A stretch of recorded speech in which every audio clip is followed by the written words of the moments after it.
নমস্কাৰ আপোনালোক সকলোকে পুনৰবাৰ স্বাগতম জনাইছো অনামিকা কিচেনলে। আজি মই বনাব লৈছো ক্যাপসিকামৰ এটা সুন্দৰ ৰেচিপি। তেন্তে আহকচোন কেনেদৰে বনালুনো চাই লওঁ। প্ৰথমে মই এখন কেৰাহীত অলপ বেসন গৰম কৰি লৈছো। মই 1 কাপ বেসন লৈছো। বেসনখিনি মই medium ফ্লেমত low to medium flame কৰি ল'ব। 2 মিনিট মান সময় ভাজি লম, যেতিয়াৰ পৰা বেসনখিনিৰ পৰা অলপমান গোন্ধ ওলাই নাহে আৰু অকমান হালকা যেতিয়া ৰঙা পৰি যাব তেতিয়া এইখিনি মই কাঢ়ি থৈছো। আনফালে এখন কেৰাহীত মই অলপ তেল গৰম হ'ব দিছো। তেলখিনি গৰম হোৱাৰ লগে লগে মই এটা কাটি থোৱা মিডিয়াম সাইজৰ পিয়াজ দি দিছো। আপোনালোকে ইয়াত যদি ইচ্ছা কৰে জলকীয়া কাটি দিব পাৰে। পিয়াজখিনি মই অলপ ৰঙা পৰালৈকে ভাজি লম।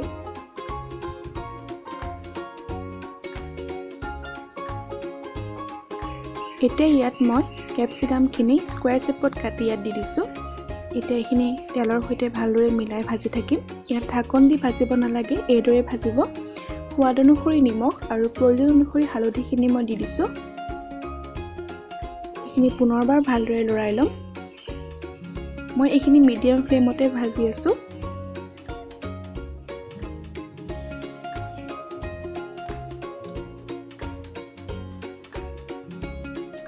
এতিয়া মই ইয়াত অকণমান গৰম মছলা আৰু অকণমান জিৰা গুড়ি দিছো।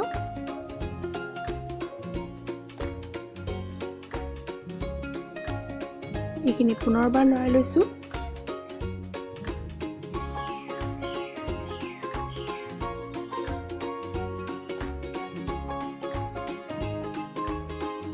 আৰু এতিয়া মই ইয়াত অকণমান কাশ্মীৰী ৰেড চিলি পাউডাৰ দিছো। এইটো অপচনেল হয়, নিদিলেও কোনো কথা নাই।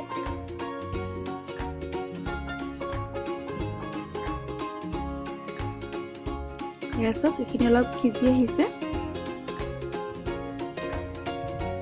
সম্পূৰ্ণ 7 মিনিট মানৰ পিছতে ক্যাপসিকামখিনি কালাৰটো বেলেগ হৈ আহিছে। এতিয়া ইয়াত মই যিখিনি বেসন ভাজি থৈছিলো তাৰ পৰা এচামুচকৈ ইয়াত দি যাম। ইয়াত মই 4 চামুচ বেসন দিছো চাহ চামুচেৰে। এতিয়া এইখিনি মই ইয়াত ক্যাপসিকামখিনিৰ লগত ভালদৰে মিলাই ভাজি ল'ম।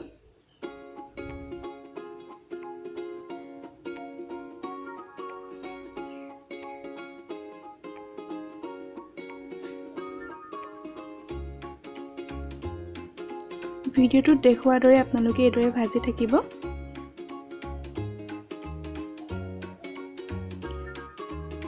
ইয়াত অলপমান কমা যেন লগা দেখি মই আৰু 1 চামুচ দি দিছো। মই যিমানখিনি বেসন ভাজিছিলো তাৰ পৰা মুঠৰ ওপৰত 5 চামুচ বেসন দিছো।